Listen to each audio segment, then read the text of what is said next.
Exam जागर या education YouTube प्लॅटफॉर्मवर तुम्हा सर्वांचं पुन्हा एकदा स्वागत आहे.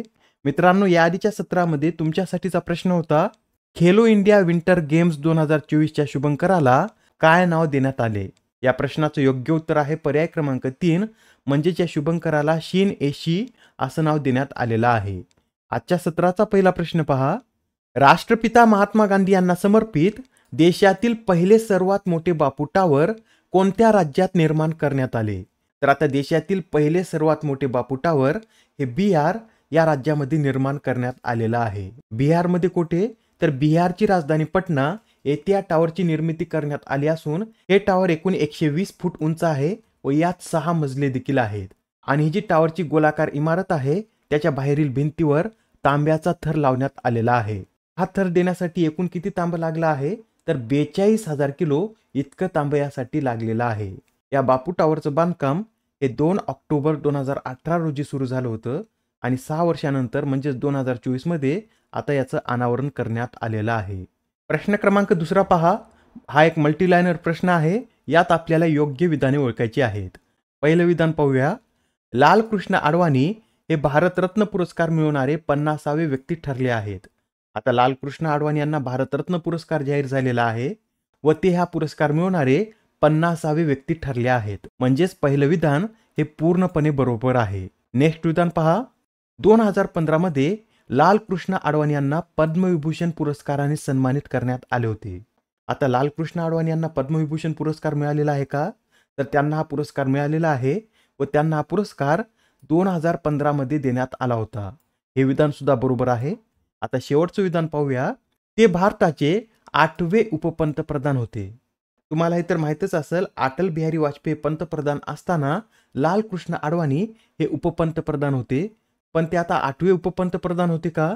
तर इथंच हे वाक्य चुकीचं आहे. ते 8वे उपपंतप्रधान नसून 7वे उपपंतप्रधान होते. याचाच अर्थ हे जे तिसरं वाक्य आहे हे चुकीचं वाक्य आहे. आपल्याला एक्झाममध्ये असे विचारलं जाऊ शकतं की ते कोणत्या काळामध्ये उपपंतप्रधान होते? तर ते 2002 ते 2004 या काळात भारताचे उपपंतप्रधान होते. या प्रश्नामध्ये आपल्याला योग्य विधान ओळखायचे आहेत. ए आणि बी हे विधान योग्य आहे. त्यासाठी या प्रश्नाचं योग्य उत्तर पर्याय क्रमांक 1 असेल. लालकृष्ण अडवाणी यांच्याविषयीची इतर माहिती सुद्धा नोट करून घ्या. प्रथम त्यांचा जन्म कुठे झाला होता? तर 1927 मध्ये त्यांचा जन्म कराचीमध्ये झाला होता आणि फाळणीनंतर ते भारतात स्थलांतरित झालेले आहेत.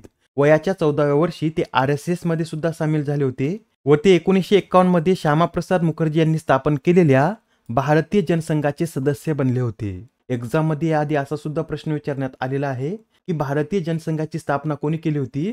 तर आता लक्षात ठेवा, भारतीय जनसंघाची स्थापना श्यामाप्रसाद मुखर्जी यांनी केली होती.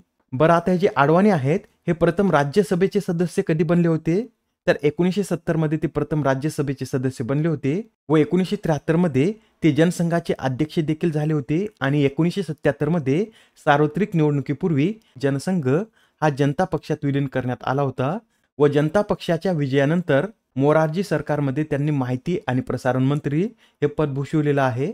तर वाजपेयी यांच्या काळात त्यांनी गृहमंत्री, कार्मिक, सार्वजनिक तक्रार आणि निवृत्ती वेतन मंत्री व कोळसा आणि खाण मंत्री ही पदं देखील भूषवलेली आहेत. एक्झाममध्ये आपल्याला असाही प्रश्न विचारला जाऊ शकतो की लालकृष्ण अडवाणी यांनी कोणत्या मंत्रालयाचे मंत्री म्हणून कार्य केलेलं आहे?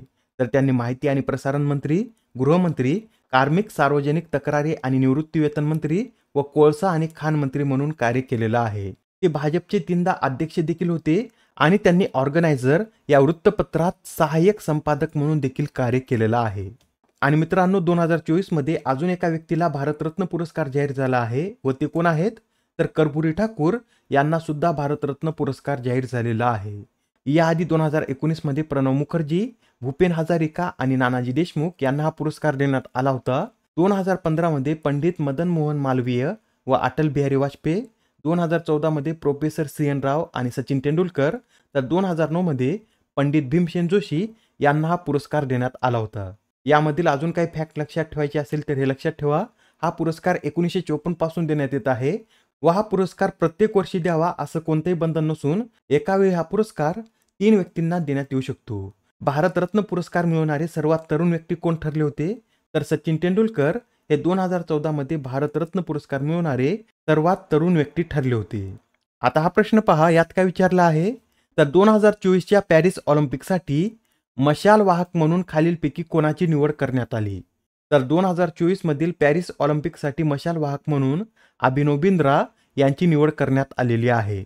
एकूण 11,000 व्यक्तींची यासाठी निवड करण्यात आली असून भारतामधून अभिनव बिंद्रा यांची सुद्धा मशाल वाहक म्हणून निवड करण्यात आलेली आहे. बरं, 2024 मधील हे ऑलिम्पिक कधी पार पडतील? तर 26 जुलै ते 11 ऑगस्ट पर्यंत फ्रान्सची राजधानी पॅरिस येथे हे ऑलिम्पिक पार पडणार आहेत व या ऑलिम्पिकमध्ये प्रथमच ब्रेकिंग या खेळाचा सुद्धा समावेश करण्यात आलेला आहे. आता हे ब्रेकिंग खेळ काय असतात? तर हा एक नृत्यशैलीचा प्रकार असून 1970च्या दशकात हा नृत्य प्रकार US मध्ये अस्तित्वात आला होता. अभिनव बिंद्रा यांच्याविषयी हे सुद्धा लक्षात ठेवा, ऑलिम्पिकमध्ये वैयक्तिक सुवर्णपदक जिंकणारे ते पहिले भारतीय खेळाडू होते. बरं, आतापर्यंत त्यांना कोणकोणते पुरस्कार देण्यात आले आहेत? तर 2000 मध्ये अर्जुन अवॉर्ड, 2002 मध्ये मेजर ध्यानचंद अवॉर्ड, तर 2009 मध्ये त्यांना पद्मभूषण या पुरस्काराने देखील सन्मानित करण्यात आलेला आहे. प्रश्न क्रमांक 4, 6व्या खेलो इंडिया युथ गेम्स स्पर्धेतील पदतालिकेत प्रथम स्थान कोणत्या राज्याने पटकावले? तर आता पुन्हा एकदा या खेलो इंडिया युथ गेम्स स्पर्धेत आपल्या महाराष्ट्राने पदतालिकेत प्रथम स्थान पटकावलेलं आहे. महाराष्ट्राने या खेलो इंडिया युथ गेम्स स्पर्धेत एकूण 57 सुवर्ण, 48 रौप्य व 53 कांस्य पदकासह एकूण 158 पदके मिळवलेली आहेत. महाराष्ट्रानंतर दुसऱ्या क्रमांकावर कोणतं राज्य आहे? तर तामिळनाडू आहे. तामिळनाडू राज्याला यात 38 सुवर्ण, 21 रौप्य, 39 कांस्य पदकासह 98 पदक मिळालेली आहेत. तर तिसऱ्या क्रमांकावर हरियाणा हे राज्य आहे. हरियाणाला यामध्ये एकूण 103 पदके मिळालेली आहेत. त्यामध्ये 35 सुवर्ण, 22 रौप्य व 46 कांस्य पदक आहेत. दिल्ली एकूण 56 पदकासह 4थ्या क्रमांकावर आहे. तर 5वा क्रमांक हा राजस्थान राज्यानं पटकावलेला आहे. बरं, यावेळेसच्या या 6व्या खेलो इंडिया युथ गेम्सचं आयोजन कुठे करण्यात आलं होतं? तर तामिळनाडू राज्यात 19 ते 31 जानेवारी दरम्यान या स्पर्धा पार पडलेल्या आहेत. या स्पर्धेचं उद्घाटन पंतप्रधान नरेंद्र मोदी यांनी केलं होतं व या स्पर्धा चेन्नई, त्रिची, मदुराई आणि कोइंबतूर या 4 शहरांमध्ये पार पडलेल्या आहेत. यावेळेसच्या स्पर्धेमध्ये प्रथमच स्क्वॅश या खेळाचा सुद्धा समावेश करण्यात आला होता व यावेळेसच्या खेळाचा मॅस्कॉट वीरामंगाई वेलुनाचियार या राणीवर आधारित होता. इमेजमध्ये तुम्हाला दिसत असेल, हा या खेळाचा मॅस्कॉट आहे आणि जी राणी वेलुनाचियार आहे ही भारतातील ब्रिटिश वसाहतवादी सत्तेविरुद्ध लढणारी पहिली राणी होती. बरं, आता जे खेलो इंडिया युथ गेम्स आहेत हे प्रथम कधी आयोजित करण्यात आले होते? तर 2018 मध्ये खेलो इंडिया स्कूल गेम्स या नावाने याची सुरुवात झाली होती आणि 2019 मध्ये याचं नाव बदलून याला खेलो इंडिया युथ गेम्स असं नाव देण्यात आलेलं आहे. मागच्या वर्षी म्हणजे 2022च्या या गेम्सचं आयोजन 2023 मध्ये मध्य प्रदेशमधील भोपाळ येथे झालं होतं व त्यावेळेस सुद्धा आपल्या महाराष्ट्राने यात सर्वाधिक पदके जिंकली होती. व यावेळेस हे जे खेलो इंडिया युथ गेम्स आहेत या 2023च्या स्पर्धा असून याचं आयोजन 2024 मध्ये करण्यात आलेलं आहे. प्रश्न क्रमांक 5, वित्त मंत्रालयाच्या खर्च विभागाचे मुख्य सल्लागार म्हणून कोणाची नियुक्ती करण्यात आली? तर आता वित्त मंत्रालयाच्या खर्च विभागाचे मुख्य सल्लागार म्हणून पवन कुमार यांची निवड करण्यात आलेली आहे. हे जे पवन कुमार आहेत हे याआधी याच पदावर अतिरिक्त मुख्य सल्लागार म्हणून कार्यरत होते व आता शेवटी त्यांच्याकडेच या पदाचा कार्यभार देण्यात आलेला आहे. पवन कुमार यांच्याविषयी हे सुद्धा लक्षात ठेवा, 2022 मध्ये त्यांना ई गव्हर्नन्स श्रेणीमध्ये गोल्ड अवॉर्डने सुद्धा सन्मानित करण्यात आलं होतं. आता हा प्रश्न पहा, आता नुकतेच न्यायाधीश प्रसन्ना बिवराले यांनी सर्वोच्च न्यायालयाचे न्यायाधीश म्हणून शपथ घेतली, तर ते याआधी कोणत्या उच्च न्यायालयाचे मुख्य न्यायाधीश म्हणून कार्यरत होते? अत्यंत महत्त्वाचा प्रश्न आहे. हे न्यायाधीश प्रसन्ना बिवराले कर्नाटक उच्च न्यायालयाचे मुख्य न्यायाधीश म्हणून कार्यरत होते व आता ते सर्वोच्च न्यायालयात न्यायाधीश बनलेले आहेत. मित्रांनो, कर्नाटक उच्च न्यायालयाची स्थापना कधी करण्यात आली होती?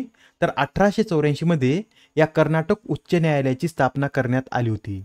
प्रश्न क्रमांक 7, ब्रिटनमधील प्रतिष्ठित ब्लावटनिक या पुरस्काराने कोणाला सन्मानित करण्यात आले? कोणता पुरस्कार आहे?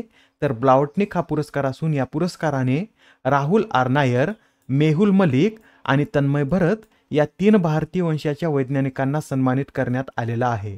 म्हणजेच या प्रश्नाचं योग्य उत्तर काय असेल? तर पर्याय क्रमांक 4 हे या प्रश्नाचं योग्य उत्तर आहे. हा जो पुरस्कार आहे हा पुरस्कार एकूण 9 व्यक्तींना देण्यात आला असून यामध्ये या 3 भारतीय व्यक्तींचा समावेश आहे. प्रश्न क्रमांक 8 पहा, भारतीय हवाई दलाद्वारे यंदाचा वायुशक्ती सराव कोठे आयोजित करण्यात येणार आहे? तर हा जो वायुशक्ती सराव आहे याचं आयोजन राजस्थानमध्ये करण्यात येणार असून राजस्थानमध्ये कुठे? तर राजस्थानमधील जैसलमेर जवळ पोखरण येथे 17 फेब्रुवारी रोजी हा युद्धाभ्यास आयोजित करण्यात येणार आहे. याआधी हा युद्धाभ्यास कधी आयोजित करण्यात आला होता? तर 16 फेब्रुवारी 2019 मध्ये हा युद्धाभ्यास आयोजित करण्यात आला होता व आता त्यानंतर 2024 मध्ये याचं आयोजन करण्यात येत आहे. नेक्स्ट क्वेश्चन पहा. भारतीय नौदलाने कोणते वर्ष नौदल नागरी वर्ष इंग्लिशमध्ये सांगायचं झालं तर इयर ऑफ नेव्हल सिव्हिलियन्स म्हणून घोषित केला आहे. तर आता भारतीय नौदलाने 2024 हे वर्ष नौदल नागरी वर्ष म्हणून घोषित केलेलं आहे. आजच्या सत्रामधील शेवटचा प्रश्न पहा. दरवर्षी जागतिक कर्करोग दिन हा कधी साजरा केला जातो? तर हा जो जागतिक कर्करोग दिन आहे हा 4 फेब्रुवारी रोजी साजरा केला जातो व 2022 ते 2024 साठी या दिवसाची theme close the care gap अशी आहे. बरं, हा दिवस कोणाद्वारे आयोजित केला जातो तर हे सुद्धा नोट करून घ्या. इंटरनॅशनल कॅन्सर कंट्रोल असोसिएशन तर्फे हा दिवस दरवर्षी आयोजित केला जातो. आजच्या सत्रामधील तुमच्यासाठीचा प्रश्न. आशियाई क्रिकेट परिषदेच्या अध्यक्षपदी कोणाची निवड करण्यात आली? आता या प्रश्नाचं उत्तर कमेंटमध्ये देण्याचा प्रयत्न करा. उत्तर चुकलं तरी काही हरकत नाही, कारण ज्यावेळेस तुम्हाला या प्रश्नाचं योग्य उत्तर माहित होतं त्यावेळेस हा प्रश्न तुमच्या दीर्घकाळापर्यंत लक्षात राहतो. तर आता पुढच्या सत्रामध्ये पुन्हा भेटूया. धन्यवाद.